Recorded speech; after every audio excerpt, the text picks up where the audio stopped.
Hi everybody, welcome back to Book Talk with Notion Press. Here I am with Miss, Rachna Khattar. authors of Sparrow Sorrow, Autobiography of a Polybag, and Kudewala. Wow. For the first time I'm seeing three books all at once. Right. So first of all, how is it visiting the world's largest book fair? Beautiful experience, all the more enriching. I think I'm coming here after my student years. Right, you've been here before, like Been here, but as a Right. student, I've explored this book fair with Right. my parents, and then, Right. being a parent, of course, has put me beyond years in this. Right. And but now and then, of course, visiting after a long Right. time as an author as today. an author, as Right, author of three exactly. books. What is the most memorable feedback you've gotten about any of your books? So Sparrow Sorrow and all the three books, it was like memorable part is illustrating for them on my own. Right.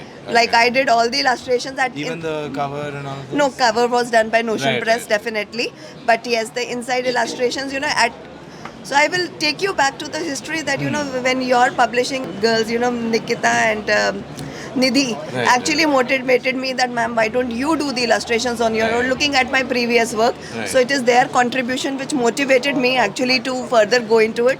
Right. I found it very difficult, but then of course I could do it with their Right. motivation. That Right. was the most memorable part, illustrating for the books. Illustrating for the book. Right. If you had to give some advice to our community of writers, what would that be? Well, I think we need to write more for the younger children also, other than Right. so let's make it the world beautiful for the early learners, Early because learners. I myself am a teacher with Right. early years Right. teaching format. So I wish we could have more books for them where experiential learning is being put forward rather than just fictional stories, Right. where one thing leads to the other, not that way. Right. Real time stories. That's wonderful. Thank you so much for sharing Thank your you so experience much. with us. Thank you. Bye-bye. Thank you. Have a Bye. wonderful book. Thank Thank you. you.